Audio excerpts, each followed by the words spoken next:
तो master stroke पे आप सभी का एक बार फिर से बहुत बहुत स्वागत है। मेरा नाम रूबिका लियाकत है। सूरत के सेशंस कोर्ट में आज राहुल गांधी की अपील वाली अर्जी ले ली गई, उन्हें जमानत दे दी गई। अब कानून के पचड़े में फंसे राहुल गांधी को राहत मिल गई है, लेकिन मुल्क को नफरत वाली हिंसा से राहत मिलती अभी नहीं दिख रही है। सवाल यह है कि क्या आस्था पर नफरत की आग भारी पड़ गई है? बंगाल, बिहार और झारखंड में जिस पैटर्न पर हिंसा हो रही है वो क्या कह रही है? रामनवमी के बाद से जिस वक्त और जिस तरह के हालात बिगड़ रहे हैं, क्या उसके लिए सियासत जिम्मेदार है? ये सवाल बार बार पूछे जा रहे हैं और हम हर बार ये सवाल उठाएंगे। लेकिन इन सब के बीच पश्चिम बंगाल की मुख्यमंत्री ने एक बार फिर एक ऐसा बयान दे दिया है जिसने उनके पॉलिटिक्स की लाइन और लेंथ एकदम क्लियर कर दी है। प्रभु श्री राम की शोभा यात्रा निकली तो हावड़ा के बाद हुगली में भी बवाल हो गया। अचानक पत्थर चलने लगे और लोग मैदान छोड़कर भागने लगे। सवाल यह है कि हुगली में दंगा किसने भड़काया? जिन गलियों से शोभा यात्रा गुजर रही थी वहां अचानक पत्थरबाज कैसे पहुंचे? बंगाल में धार्मिक शोभा यात्राओं के दौरान बार बार हो रही हिंसा की वजह क्या है? यही सवाल पश्चिम बंगाल की सरकार से पूछे जा रहे हैं। लेकिन सूबे की सीएम ममता बनर्जी के एक बयान ने सारे सवालों को किनारे कर दिया और दंगाइयों के मजहब का सवाल सेंटर स्टेज पर पहुंचा दिया। 6 तारीखটা আমরা বজরং বলীকে সবাই সম্মান করি, কিন্তু ওরা যেন দাঙ্গার নামে আবার কোনো প্ল্যান করতে না পারে এটা মাথায় রেখে দেবেন। 6 তারিখটা আমি হিন্দু ভাই বোনেদের দায়িত্ব দিয়ে রাখবো। রমজান চলছে, মুসলিমদের উপর যাতে কোনো অত্যাচার না হয়, হিন্দু ভাই বোনেরা গ্রামে গ্রামে জেলায় জেলায় ওদের প্রোটেক্ট করবেন, ওদের ভালো করে রক্ষা করবেন। ওরা মাইনরিটি। राजनीति में मौके का बड़ा महत्व होता है, इसीलिए ममता ने जब हावड़ा और हुगली की हिंसा के बाद ये बयान दिया तो सवाल उठना लाजमी है कि क्या वो शांति की अपील किसी खास समुदाय से कर रही हैं? क्या वो दंगों के लिए किसी खास समुदाय को जिम्मेदार ठहराना चाहती हैं? इन सवालों का जवाब लेकर आए बंगाल बीजेपी के प्रेसिडेंट सुकांता मजूमदार। 6 তারিখ উনি জানেন যে বিজেপির প্রতিষ্ঠা দিবস হবে, সেই প্রতিষ্ঠা দিবস বিজেপি যাতে পালন করতে না পারে সেই জন্য উনি বিশেষ সম্প্রদায়ের মানুষকে আর ওনার পার্টির কার্যকর্তাদের উস্কাচ্ছেন এবং তাদেরকে সিগন্যাল দিচ্ছেন বিজেপির উপরে অ্যাটাক করার জন্য। मेदिनीपुर से बीजेपी सांसद दिलीप घोष तो 2 कदम और आगे बढ़ गए। बंगाल की हालत ऐसी हो गई है कि वहाँ हिंदू समाज अपना घर में ही रहे, त्यौहार घर में ही मनाए, बाहर ना निकले। जैसे 10 साल पहले कश्मीर था, अभी बांग्लादेश अफगानिस्तान की हालत जैसी है, बाहर निकलने की अनुमति नहीं है। निकलेगा तो उसके ऊपर पथराव होगा, आक्रमण होगा, महिलाओं पर अत्याचार होगा।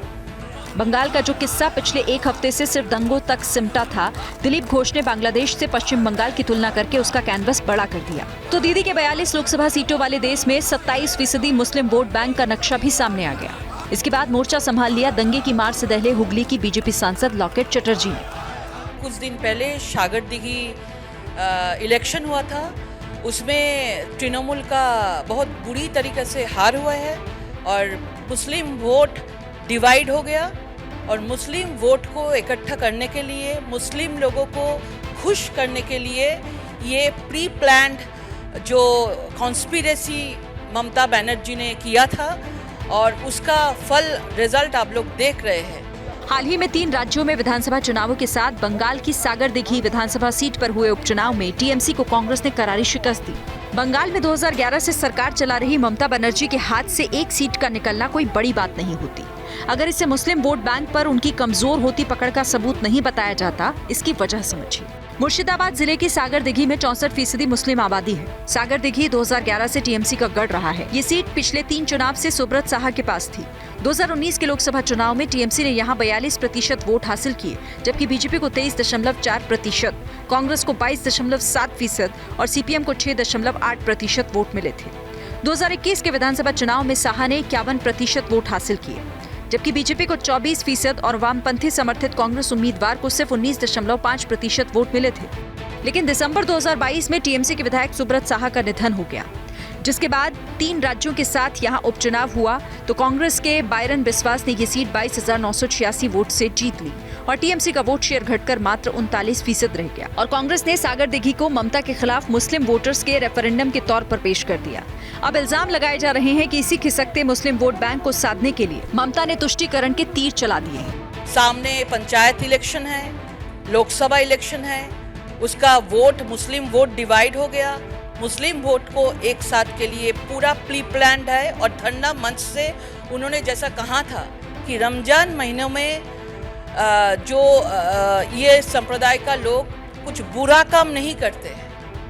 उन्होंने खुद ही, इन्वेस्टिगेशन अभी चल रहा है, लेकिन खुद ही उन्होंने एक 30% का ऊपर हाथ डाल दिया। बीजेपी के इल्जाम पर टीएमसी चाहे जो सफाई दे, लेकिन सागर दिघी की हार से टेंशन में आई ममता बनर्जी ने अपनी पार्टी के 5 बड़े मुस्लिम चेहरों से सागर दिघी की हार पर रिपोर्ट मांगी है। ये किसी से नहीं छिपा है कि ममता मुस्लिम वोट किसी भी हालत में गंवाना नहीं चाहती और बीजेपी हिंदू वोट को एक छतरी के नीचे लाने की जंग लड़ रही है। लेकिन राजनीति की लड़ाई अगर हावड़ा और हुगली के दंगों की शक्ल में सामने आएगी तो सवाल सबकी नीयत पर उठेंगे। अब आप समझ रहे होंगे कि खेल जो है ये दंगों का कहां से आ रहा है, ये बयानों के पीछे की जो मैथ्स है वो क्या है। ममता बनर्जी के बयान, बीजेपी का रिएक्शन, इन सबसे क्लियर है कि बंगाल में सियासी बवाल आगे भी इसी तरीके से जारी रहने वाला है। हुगली और हावड़ा में तनाव बरकरार है और अब तो हनुमान जयंती को लेकर भी बयान दिए जा रहे हैं। लेकिन इन सब के बीच जहां तक एक्शन की बात है तो आज प्रधानमंत्री नरेंद्र मोदी ने सीबीआई के एक्शन को लेकर बड़ा बयान दिया। मोदी ने कह दिया है कि कोई भ्रष्टाचारी बचना नहीं चाहिए। असल में प्रधानमंत्री मोदी सीबीआई के 60 साल पूरा होने के मौके पर एक प्रोग्राम में शामिल हुए। मोदी ने सीबीआई के कामकाज की तारीफ की, केंद्रीय जांच एजेंसी को इंसाफ का ब्रांड बताया और फिर असल मुद्दे पर आ गए। प्रधानमंत्री मोदी ने कह दिया कि सीबीआई जिस तरह एक्शन ले रहे हैं, जिस तरह करप्शन के मामले एक्सपोज किए जा रहे हैं, ये काम रुकना नहीं चाहिए। करप्शन के खिलाफ कार्रवाई करने के लिए राजनीति की इच्छा शक्ति में कोई कमी नहीं है। आपको कहीं पर भी हिचकने, कहीं रुकने की जरूरत नहीं है। जिनके खिलाफ एक्शन ले रहे हैं वो बहुत ताकतवर लोग हैं। हालांकि जिस वक्त प्रधानमंत्री मोदी करप्शन के खिलाफ एक्शन का आह्वान कर रहे थे, उसी दौरान आम आदमी पार्टी के वर्कर्स मनीष सिसोदिया के मामले में सीबीआई और ईडी के गलत इस्तेमाल होने का आरोप लगा रहे थे। शराब नीति घोटाले में जेल में बंद मनीष सिसोदिया की कोर्ट में पेशी के दौरान आम आदमी पार्टी के हेडक्वार्टर पर कार्यकर्ताओं का विरोध प्रदर्शन हुआ। नरेंद्र मोदी जी के मित्र अडानी ने मॉरिशस में एक पते पर 6 कंपनी खोलकर 42,000 करोड़ रुपए काला धन अपनी कंपनियों में हिंदुस्तान के अंदर लगाया। कोई कार्रवाई की सीबीआई ने? सीबीआई ने किस पे कार्रवाई की? फर्जी मामले बनाकर भारतीय जनता पार्टी के इशारे पर सरकारों को गिराने, डराने, धमकाने और पकड़ के जेल में डालने की कार्रवाई सीबीआई ने की। हालांकि इसी तरह की बात बीते कई दिनों से कांग्रेस समेत दूसरे विपक्षी दल कर रहे हैं। ऐसा इसीलिए भी क्योंकि हाल के वक्त में विरोधी नेताओं को लेकर जांच एजेंसियों का एक्शन लगातार दिखाई दे रहा है। दिल्ली के पूर्व डिप्टी सीएम मनीष सिसोदिया से सीबीआई ने पहले पूछताछ की और फिर अरेस्ट कर लिया। पहले से जेल में बंद सत्येंद्र जैन के खिलाफ मार्च 2023 में सीबीआई ने आय से अधिक संपत्ति का केस दर्ज किया। बिहार के डिप्टी सीएम तेजस्वी यादव से CBI land for job scam में लगातार पूछताछ कर रही है। मार्च 2023 में इस मामले में चार्जशीट दाखिल हो गई। दिसंबर 2022 में के कविता से दिल्ली शराब नीति में उनके कथित रोल को लेकर पूछताछ हुई। मई 2022 में रिश्वत के एक मामले में सीबीआई ने कार्ति चिदम्बरम के खिलाफ केस दर्ज किया। कर्नाटक कांग्रेस के चीफ डीके शिवकुमार के खिलाफ सीबीआई ने आय से ज्यादा संपत्ति का मामला दर्ज किया। महाराष्ट्र के पूर्व गृह मंत्री अनिल देशमुख को अप्रैल 2022 में सीबीआई ने गिरफ्तार किया। करप्शन को लेकर मोदी सरकार जीरो टॉलरेंस नीति फॉलो करने की बात कहती है और इसीलिए कुछ दिन पहले बीजेपी हेडक्वार्टर के एक्सपेंशन के मौके पर भी मोदी ने साफ कहा था क्योंकि करप्शन एक्सपोज हो रहा है, इसीलिए सारे नेता एकजुट हो गए। लेकिन अब मोदी करप्शन पर सर्जिकल स्ट्राइक के मूड में है। आज भ्रष्टाचार में लिप्त जितने भी चेहरे हैं वो सब एक साथ एक मंच पर आ रहे हैं। पूरा देश ये देख रहा है, देश समझ रहा है। ये लोग आपका ध्यान भटकाते रहेंगे, लेकिन आपको अपने काम पर फोकस रखना है। कोई भी भ्रष्टाचारी बचना नहीं चाहिए। ये बात सही है कि मोदी पर करप्शन का एक दाग नहीं है, लेकिन जहां तक मोदी सरकार में विरोधी दलों के नेताओं के खिलाफ सीबीआई के मामलों की बात है, इसे लेकर भी कुछ फैक्ट सामने हैं। 2014 में मोदी सरकार के सत्ता में आने के बाद से जांच एजेंसी सीबीआई ने 124 नेताओं के खिलाफ मामले दर्ज किए हैं। इन 124 नेताओं में से 118 विरोधी खेमे के हैं। यानी कि 95% मामले सीबीआई ने विरोधी खेमे के नेताओं के खिलाफ दायर किए हैं और यही वजह है कि ओपोजिशन पार्टी के लीडर्स लगातार जांच एजेंसियों के बेजा इस्तेमाल का आरोप लगा रहे हैं। बेजा इस्तेमाल तो लोग इमोशंस का भी कर रहे हैं। कुछ लोग हैं जो लोगों की भावनाओं से खेल रहे हैं, उन्हें भड़का रहे हैं, नफरत की आग सुलगा रहे हैं। बिहार के सासाराम में देखिए क्या हो रहा है, नालंदा में देखिए क्या हो रहा है। 4 दिन पहले जो हिंसा शुरू हुई थी, आज उसकी नई किस्त सामने आ गई। सासाराम एक बार फिर से बम धमाकों से दहल उठा। नालंदा में नए सिरे से आगजनी शुरू हो गई। ये क्या हो रहा है बिहार में?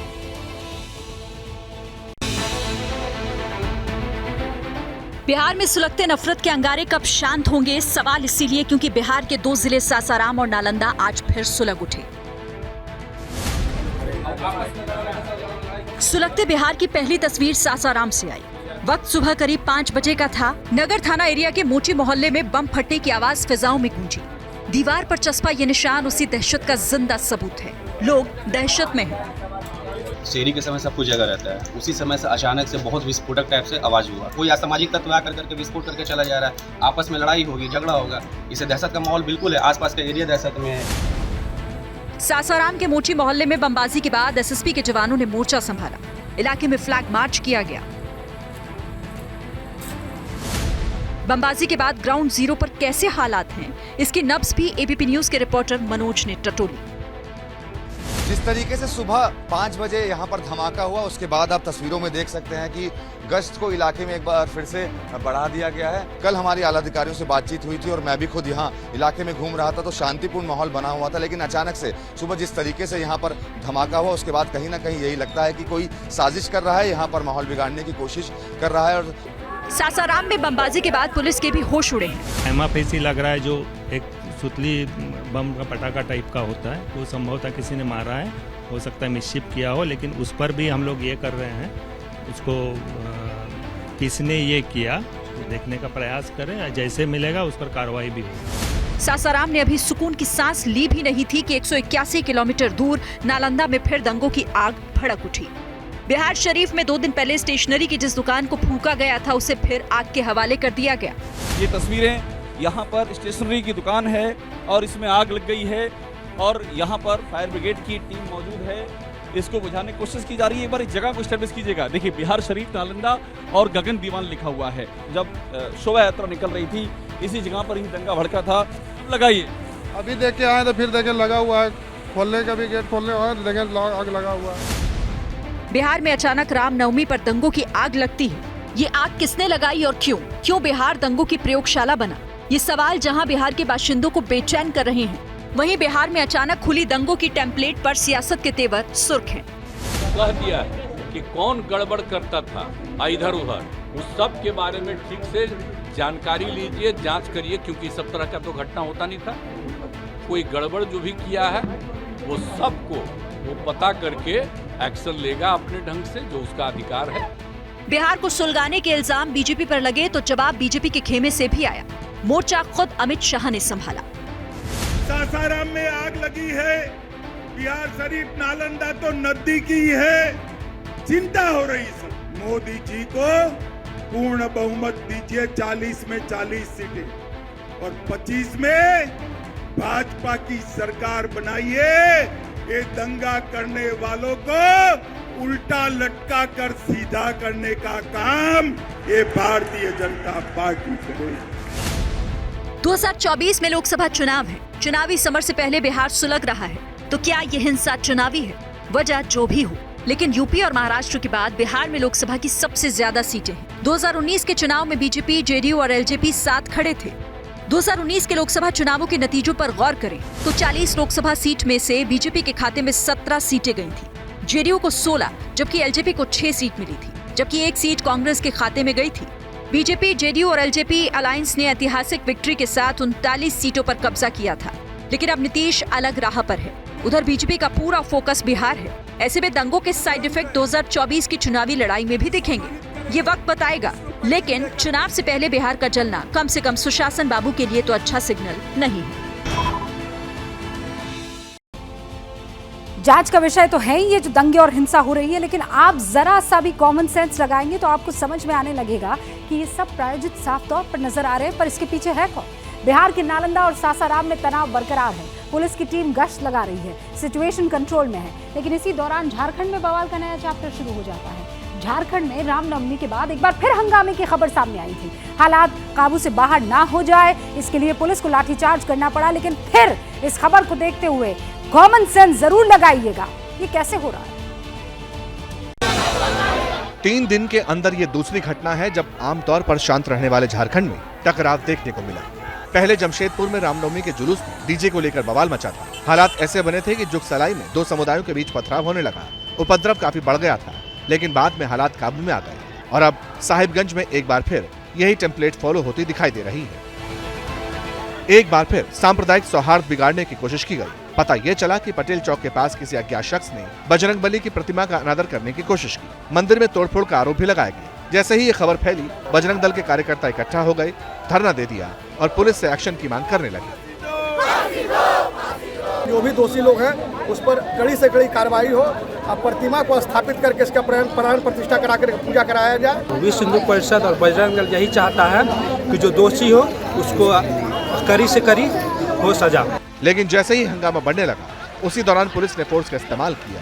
भीड़ को हटाने के लिए लाठीचार्ज कर दिया।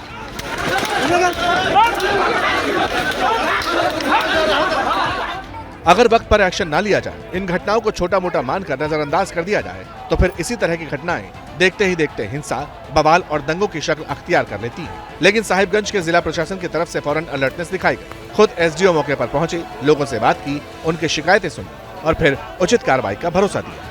जो भी दोषी होगा उस पर निश्चित रूप से कानूनी कार्रवाई की जाएगी। अभी है डिफेक्ट, उसको ठीक करा दिया जा रहा है और अगर जरूरत पड़ेगा तो बगल में कोई न्यायमूर्ति की भी स्थापना कर देंगे। असल में दंगे वाले पूरे सिस्टम को समझने की जरूरत है। पहले महाराष्ट्र, फिर गुजरात, बिहार, बंगाल और अब झारखंड। रामनवमी के मौके पर अचानक 5 राज्यों में बवाल होता है और धीरे धीरे ये बवाल हिंसा, तोड़फोड़, आगजनी और पथराव की शक्ल अख्तियार कर लेता है। इसके बाद सरकार और विपक्ष दोनों तरफ से आरोप प्रत्यारोप का दौर शुरू होता है। सवाल है, क्या दंगे वाली टेम्पलेट से 24 का चुनाव सेट करने की कोशिश हो रही है? क्या बवाल के नाम पर वोटरों की ध्रुवीकरण की तैयारी शुरू हो चुकी है?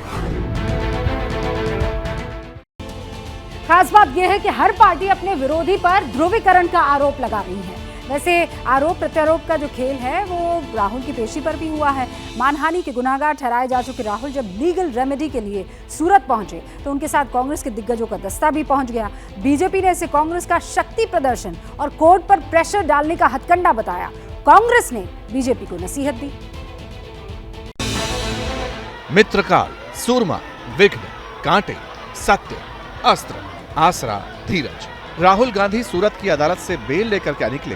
हिंदी के विश्वकोश से राजनीति के शब्दकोश में समाये सारे शब्द एक एक कर बाहर आने लगे। किसने क्या कहा, ये सब बताएं। उससे पहले ये जान लीजिए कि संसद से आउट राहुल जब राहत की उम्मीद लेकर दिल्ली से सूरत पहुंचे तब क्या हुआ।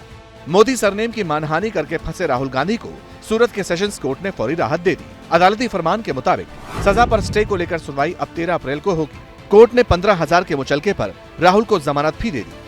मामला चलने तक राहुल गांधी की जमानत बरकरार रहेगी। 3 मई को लोअर कोर्ट के फैसले के खिलाफ सुनवाई होगी। कोर्ट ने हमारी सुनवाई से एप्लीकेशन, जो बेल एप्लीकेशन है वो मंजूर की है। 15,000 के उनके बेल मंजूर किए हैं और जो सेंटेंसिंग है उसको स्टे किया है। उनकी जो कन्विक्शन की जो एप्लीकेशन है स्टे के लिए उसको 13 डेट को पोस्ट किया है और 13 को उसकी सुनवाई होगी। जैसे ही अदालत ने मुकदमे की लाइन लेंथ तय की, राहुल ने ट्वीट दाग दिया, ये मित्रकाल के विरुद्ध लोकतंत्र को बचाने की लड़ाई है। इस संघर्ष में सत्य मेरा अस्त्र है और सत्य ही मेरा आसरा। डिस्क्वालिफाइड एमपी के टैग वाले ट्विटर हैंडल से राहुल का ट्वीट आया ही था कि प्रियंका ने भी तुरंत वीर रस में भीगी लाइनें ठोक दी। सूरमा नहीं विचलित होते, क्षण एक नहीं धीरज खोते, विघ्नों को गले लगाते हैं, कांटों में राह बनाते हैं। इसके साथ ही कांग्रेस ने कानून की लड़ाई को राजनीतिक लड़ाई बनाने की दिशा में एक कदम और बढ़ा दिया। वैसे राहुल जिस अंदाज में दिल्ली से सूरत के लिए निकले थे उसी से साफ हो चुका था कि वो उसकी तैयारी करके निकले हैं। दिल्ली से सूरत की यात्रा में राहुल के साथ कांग्रेस की महासचिव प्रियंका गांधी, छत्तीसगढ़ के मुख्यमंत्री भूपेश बघेल, राजस्थान के चीफ मिनिस्टर अशोक गहलोत और हिमाचल के मुख्यमंत्री सुखविंदर सिंह सुक्खू भी थे, जो लगातार उनके साथ बने रहे और अलग अलग जगह से अलग अलग मुद्राओं में राहुल गांधी के वीडियो भी लगातार रिलीज होते रहे। मसलन हवाई जहाज में प्रियंका के साथ राहुल गांधी, प्लेन से उतरने के बाद लाव लश्कर के साथ बस में सफर करते राहुल गांधी, जो रास्ते में खड़े तमाम लोगों का हाथ हिलाकर अभिवादन करते रहे। और फिर कोर्टरूम के बाहर समर्थकों और तमाशबीनों की भीड़ से गुजरते राहुल गांधी। कुल मिलाकर राहुल ने अदालत में अपनी पेशी को सियासत का शक्ति प्रदर्शन बना दिया। अब बीजेपी पूछ रही है कि इतना तामझाम करने की क्या जरूरत थी, माफी मांगते और मामला खत्म कर लेते। आज छोटे सरकार अपने तमाम झंडा बरदारों के साथ इतना बड़ा लश्करे जर्रार लेकर क्या करने गए थे? आप अपने अहंकार का प्रदर्शन करने गए थे कि जो पिछड़े वर्ग के अपमान के बाद भी आप दिखाना चाहते हैं कि हमारे अंदर इतनी ठसक है, या आप न्यायालय को दबाव में लेने गए थे? सूरत की अदालत से सजा मिलने के बाद से तेवर दिखा रहे राहुल कोर्ट से संसद तक मॉरल हाई ग्राउंड लेना चाहते हैं और कांग्रेस भी इस मुकदमे को मौके की तरह इनकैश करने की फिराक में है। लेकिन पार्टी चुनाव लड़ने पर रोक से राहुल को बचाने के तरीके भी खोज रही है। कांग्रेस को पता है कि अगर राहुल गांधी 8 साल तक संसद से बाहर रहे तो फिर पब्लिक की मेमोरी से भी आउट हो सकते हैं। एक्शन रिएक्शन आप देख रहे हैं ना, जिस तरह बीजेपी का रिएक्शन है उससे लग रहा है कि राहुल गांधी की जो मेंबरशिप पर है वो सियासत आने वाले दिनों में बढ़िया तौर पर जिंदा रहने वाली है। जिंदा तो ये वायरस भी है जो वापस लौटकर परेशान करने की मुद्रा में लौट चुका है। कोरोना वायरस के लगातार बढ़ते मामलों ने राज्य सरकार को एक्शन प्लान बनाने पर अब मजबूर कर दिया है। यही वजह है कि दिल्ली के पास गुरुग्राम में जैसे ही कोरोना का विस्फोट हुआ, तुरंत हरियाणा सरकार एक्टिव नजर आई। गुरुग्राम में कोरोना संक्रमण और पॉजिटिविटी रेट को देखते हुए हरियाणा के हेल्थ और होम मिनिस्टर ने इमरजेंसी मीटिंग की, अधिकारियों को सिचुएशन के हिसाब से तैयार रहने का आदेश दिया और फिर मास्क वाली गाइडलाइंस भी जारी कर दी। अनिल विज ने कह दिया कि अगर हरियाणा में 100 से ज्यादा लोगों की गैदरिंग होगी तो फिर मास्क पहनना जरूरी है। लोगों को स्वयं की प्रेरणा से इसका जो कोविड का प्रोटोकॉल है उसको मानना चाहिए। हमने सभी हेल्थ वर्कर्स को और 100 से ज्यादा गैदरिंग वालों को मास्क डालना अनिवार्य है। यानी उत्तर भारत में मास्क की धीरे धीरे वापसी होने लगी। अब सवाल है कि आखिर बात मास्क जरूरी करने तक पहुंची कैसे? तो इसका जवाब इन आंकड़ों में मौजूद है।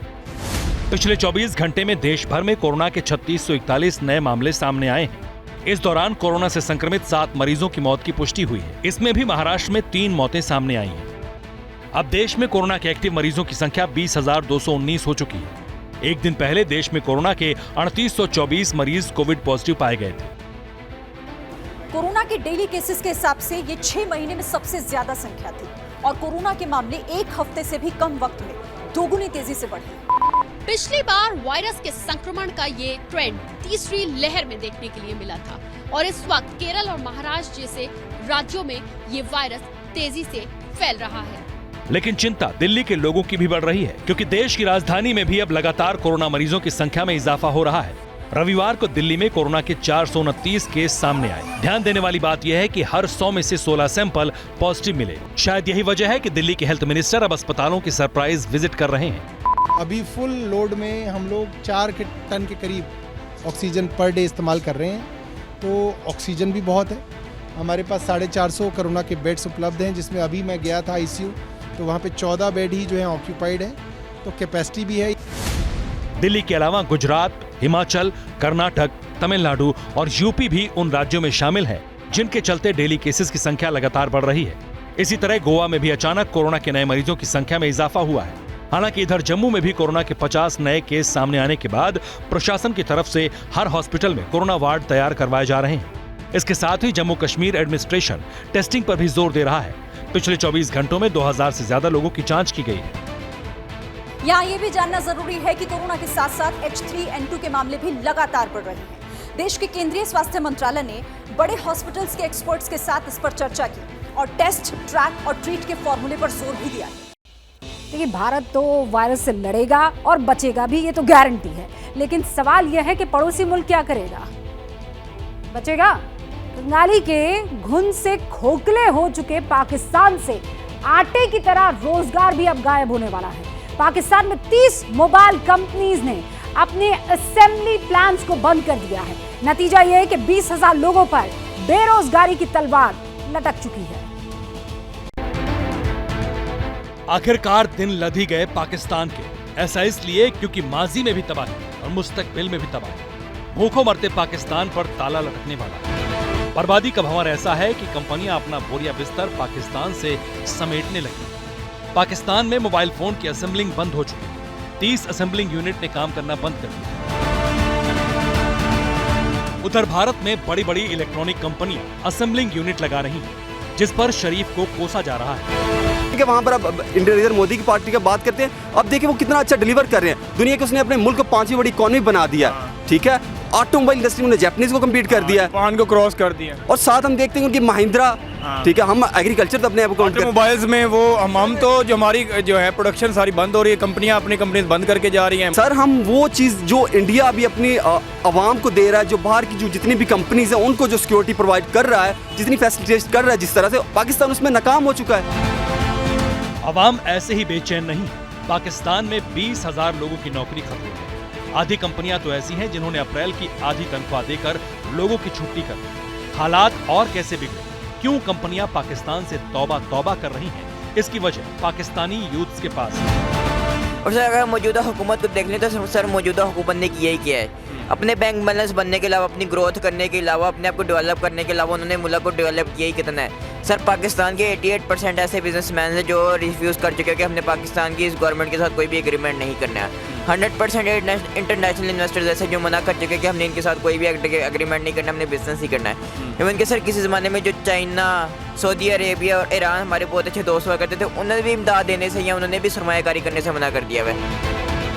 इधर रोजगार पर तलवार लटकी, उधर शरीफ साहब ने रमजान में आवाम का जीना मुश्किल कर दिया। पाकिस्तान में महंगाई ने पिछले 58 साल का रिकॉर्ड तोड़ दिया। ऐसे में जो हुक्मरान भारत को बदनाम कर अपनी सियासी रोटियां सेकते रहे, आज उन्हें अवाम हकीकत का आईना दिखा रही है। हमारे सियासतदान कहते हैं हिंदुस्तान के अंदर बड़ा जुल्म हो रहा है, लेकिन वहाँ पर आटा जो है 25 रुपए केजी मिल रहा है, यहाँ पर 150 रुपए केजी। बताएं जुल्म कहाँ पे हो रहा है? आटा तो यहाँ पे दुकानों पे भी नहीं मिल रहा। पाकिस्तान में तो बहुत ज्यादा जुल्म हो रहा है। बहुत ज्यादा जुल्म है, गरीब आवाम रुल गई है, दुकानों पे मिल ही नहीं रहा। आप समझते हैं कि इस मुल्क के लिए कौन सा बेहतरीन अच्छा लीडर है जो मुल्क में कोई भी नहीं है? कोई भी नहीं है। भूखों मरती आवाम का सब्र टूट चुका है। भरोसा किसी हुक्मरान पर नहीं है। वो भी कैसे? क्योंकि जो भी सत्ता में आया उसने दोनों हाथों से पाकिस्तान को लूटा। रही बात आवाम की, तो वो पहले भी ठगी गई और आगे भी ठगी जाएगी। शुक्र है कि हम हिंदुस्तान में हैं। हुक्मरान की लूट ने पाकिस्तान के लोगों को खून के आंसू रुला दिए, खुदकुशी की दहलीज पर धकेल दिया है। वहाँ एक बड़ी आबादी है जिसके घर में दोनों वक्त चूल्हा नहीं जल पा रहा है। अब तो हाल ये हो गए हैं कि लोग पेट भर खाने के लिए किसी भी हालत तक अपने आप को झोंक देने की तैयारी में कर रहे हैं। अपनी मैयत तक उठाने की अब वो ख्वाहिशमंद इस वक्त नजर आ रहे हैं। आज पूरी दुनिया पाकिस्तान की बर्बादी की, तिल तिल मरती आवाम की चीख सुनेगी। पाकिस्तान में हालात कैसे हैं, कितने भयंकर हैं, इसका पहला सबूत सुनिए। कि हम गवाह हैं, ये हमारे मोहल्ले में भूखा सोएगा, इसके बच्चे बगैर सहरी के रोजा रखेंगे और अफ्तारी में भी भूखे रहेंगे। ये मोहल्ले में ढूंढेंगे, किसी के घर में मौत हो गई हो, मैयत दफना के आए हो, खाना होगा, मेरे बच्चे खा लेंगे, चुपके से थैली भी भरेंगे। जितने लोग थैले भर रहे हैं, मैं रो रहा हूँ खड़े होकर यार कि हमारे लोगों को मारा कैसे है यार, इन हुक्मरानों ने हमारे लोगों की जनाजा निकाल दिया यार लोगों का। एक एक निवाले पर पाकिस्तान खून के आंसू रो रहा है। दुआ कर रहा है कि अगर कोई अमीर ज्यादा मर जाए तो उसके घर मैयत में 2 रोटी नसीब हो जाए। 1 महीने में यह हालात और भी विस्फोटक हो गए। आप सोचो जिसकी तनख्वाह 50,000 रुपए यार, 50,000 रुपीज, वो अपना मुंह पीट रहा है कि मैं अपने बच्चों को ईद पे कपड़े कहाँ से दिलाऊंगा, मैं तो ना अफ्तारी करा पा रहा हूँ ना सहरी करा पा रहा हूँ, मेरे बच्चे भूखे सो रहे हैं। आप सोचो यार क्या कयामत हो गई है। 850 रुपए का 30 किलो आटा आता था 1 महीने पहले भाई, आज 5 किलो नहीं आ रहा, 860 रुपए का 5 किलो आटा है। न रोटी है, न कपड़ा है, न मकान। गरीब आदमी का जीना पाकिस्तान में कितना मुश्किल हो चुका है, इसका एक और कलेजा चीर सच सुनिए। आपको पता है सिक्योरिटी गार्ड सड़कों में क्यों सो रहे हैं आजकल? ये एक नया ट्रेंड शुरू हुआ है, नोट किया आपने कि सिक्योरिटी गार्ड सड़कों पे सो रहे हैं। 12,000 रुपए तनख्वाह होगी, बस के अंदर आपका लग रहा है 80 रुपए एक स्टॉप का, 80 रुपए दूसरी बस का, 160 जाने का, 160 आने का। जब 9,000 तुम्हारा बस का पैसा लगेगा, 3,000 महीने का बचेगा, तुम खुद दिन में कुछ नहीं खाओगे तो बीवी क्या खाएगी, बच्चे क्या खाएंगे, घर का किराया क्या? तो अब गार्ड कह रहा है मैं सड़क पे सोऊंगा, सुबह उठूंगा, नाले में अपनी पैंट धोऊंगा, खड़ा हो जाऊंगा, दरवाजे खोलता रहूंगा दिन भर सेटों के लिए। ये है गार्ड। और जो MBA लड़के हैं ना कराची के, खुदा की कसम खा के बोल रहा हूँ, रक्शे और चिंचियां चला रहे हैं। रोटी तो छोड़िए साहब, गरीब आवाम पानी की बूंद बूंद के लिए तरस रही है। खून से महंगा पाकिस्तान में पानी बिक रहा है और ये सब किस तरह हो रहा है, इस कड़वी हकीकत से भी पर्दा उठ चुका है। हम गटर का पानी पीते हैं भाई, गटर का, और अगर जिंदा रहना है तो जो पानी खरीदोगे उसका 9,000 रुपये बिल बनता है, और वो भी हमें पता है वो कोई फिल्टर नहीं होता, वो खाली हमें दिल को मुतमईन करने के लिए 2 नंबर पानी भर के दे रहा है। तो भाई लोगों को कोई सोच ही नहीं रहा है यार। आप सोचो 40,000 रुपये के अंदर 20,000 रुपये घर का बिल चला गया, रेंट, 15,000 के इलेक्ट्रिक ले गई तुमसे, 5,000 में जिंदा कैसे रहेंगे? इस पे कोई बात नहीं कर रहा है। जीना जितना मुश्किल है, पाकिस्तान में मरना उससे भी महंगा है। अवाम कहाँ जाए, क्या करे, जिए या मरे, यही सोचकर पाकिस्तानी अवाम बेचैन। तुम्हारी बीवी अपनी सालगिरह पे गिफ्ट मांगती है, दे सकते हो? बोलेगा 5 साल से नहीं दिया। क्या अपनी माँ को दवाई दे सकते हो? करेगा हाँ मेरी माँ की शुगर की दवाई 1300 रुपए की आती थी 2 साल पहले, आज वो दवाई 7,000 की। मैंने कहा अम्मी मर जाओ, खुदा से जाके शिकायत करना कि मैंने वो बच्चा जिसको पेट में पाला था ना, 9 महीने पेट में रखा, चलना सिखाया, पढ़ना सिखाया, और जब वो माँ मर रही है यार, 40,000 की खबर, 15,000 की मैयत, बस शख्स की माँ की मैयत नहीं दे रहे, कह रहे 7 लाख दोगे तो मैयत मिलेगी।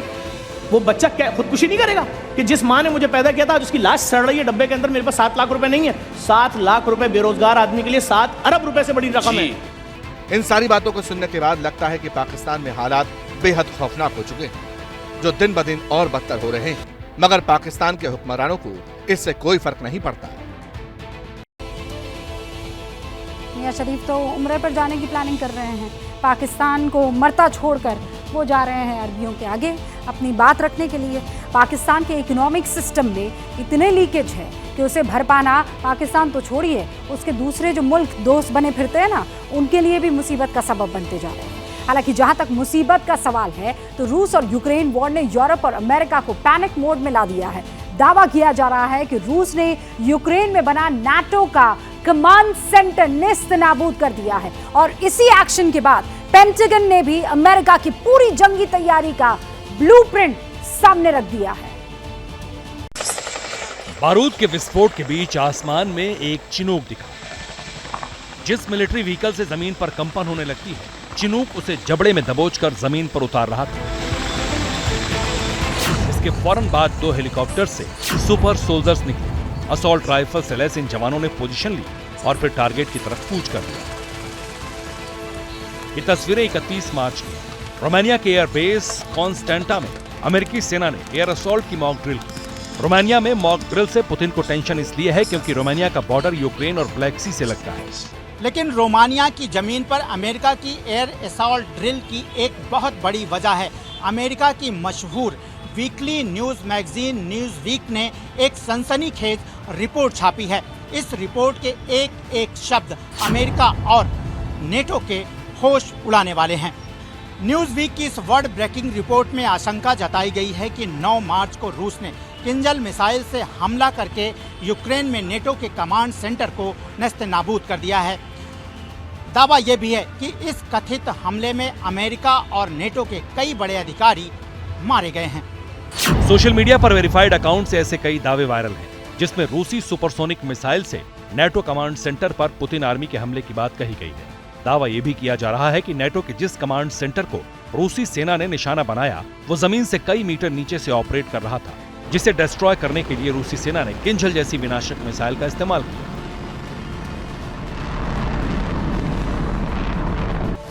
न्यूज़वीक की शॉकिंग रिपोर्ट में रूसी जर्नलिस्ट विक्टर विक्टॉप के हवाले से लिखा गया है कि नेटो के इस कमांड सेंटर में 300 के करीब लोग थे, जिनमें से ज्यादातर ब्रिटेन और पोलैंड के थे। इन लोगों को कम्युनिकेशन और डेटा ट्रांसमिशन में सपोर्ट करने के लिए कई अमेरिकी कमांड सेंटर में मौजूद थे। तो क्या वाकई रूस के मिसाइल अटैक में कई अमेरिकी और नेटो ऑफिशियल्स मारे गए? क्या वाकई ये पुतिन का नेटो के खिलाफ जंग का ऐलान है? नेटो ने पुतिन के खिलाफ जंग क्यों नहीं छेड़ी? इस सवाल का जवाब बड़ा आसान है, क्योंकि नेटो और अमेरिका चोरी छिपे यूक्रेन में कमांड सेंटर के जरिए रूस के खिलाफ वॉर प्लान बना रहे थे, और वो यूक्रेन के साथ सैन्य सहयोग का ढिंढोरा नहीं पीट सकते, इसलिए रूस को मौका मिल गया।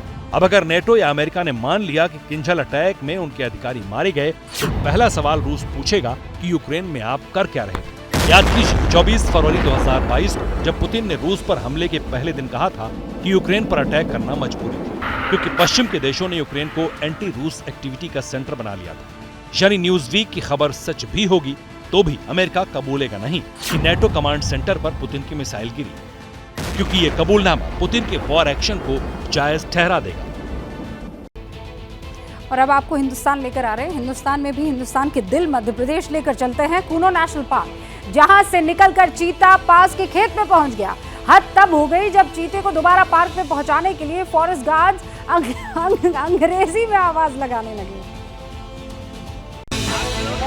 ये भगदड़ और खौफ इसलिए है क्योंकि कूनो नेशनल पार्क वाला चीता अचानक नेशनल पार्क से बाहर निकल गया और खेतों में पहुंच गया। जब लोगों ने काफी कोशिशें कर ली तो फिर वन कर्मी मौके पर पहुंचे और नामीबिया से आए चीते को अंग्रेजी में समझाने लगे।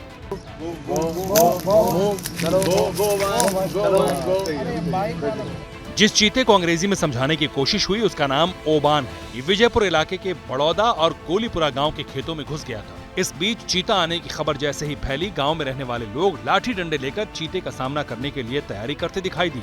मैंने स्वयं देखा है अपनी छत पे से, जो हमारे घर के पीछे दीवार है उसमें प्याज खड़ी है, प्याज के खेत में था, उसमें आराम से लेट रहा था, जो हमने छत पे खड़े होके देखा। इस बीच कूनो की मॉनिटरिंग टीम और दूसरे अफसर भी झार बड़ौदा पहुंचकर चीते ओबान को वापस ले जाने में जुट गए। हालांकि फॉरेस्ट ऑफिसर्स का कहना है कि चिंता की कोई बात नहीं, चीते से घबराने की जरूरत नहीं है। थोड़ी देर बाद ये ओबान नाम का चीता वापस नेशनल पार्क में चला गया। वैसे पुतिन तो लगातार फिनलैंड और स्वीडन की नाटो मेंबरशिप पर लगातार सवाल उठा रहे हैं। उन्होंने तो बाकायदा दोनों मुल्कों के पास न्यूक्लियर वेपन्स डिप्लॉय करने की धमकी भी दे दी, लेकिन बावजूद इसके सब अब जो है वो फिनलैंड नाटो की मेंबरशिप हासिल करने वाला नया देश बन रहा है। और यही कारण है कि अब रशिया की तरफ से धमकियों की सबसे नई इंस्टॉलमेंट रिलीज हो गई है।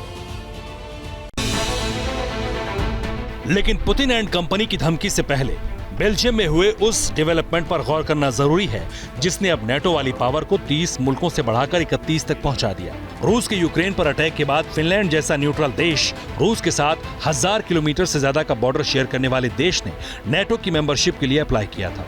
सारी औपचारिकताएं पूरी होने के बाद और सबसे बड़ी बात, तुर्की से ग्रीन सिग्नल मिलने के बाद फिनलैंड चंद घंटों में नेटो का परमानेंट मेंबर बन जाएगा। We will welcome Finland as the 31st member of NATO, making Finland safer and our alliance stronger.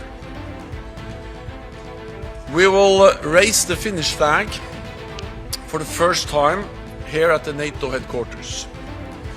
It will be a good day for Finland's security, for Nordic security and for NATO as a whole.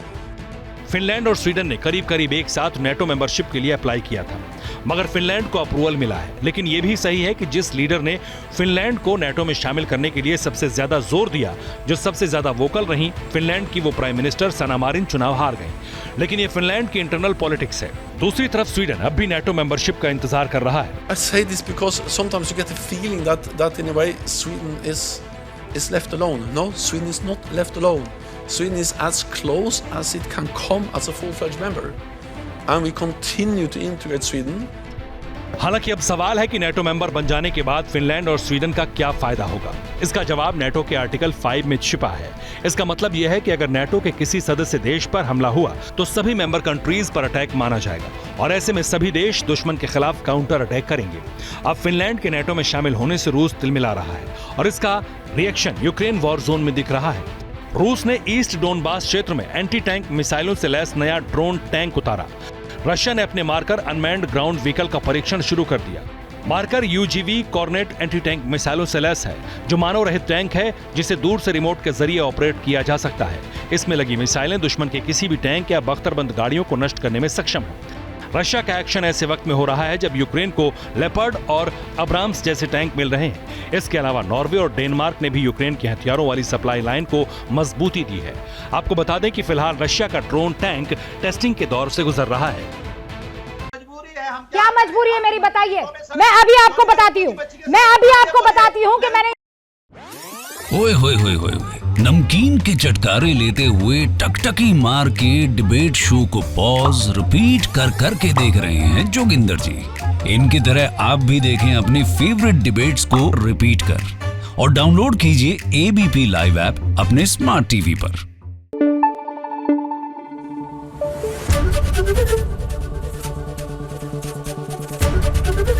ABP news आपको रखे आगे।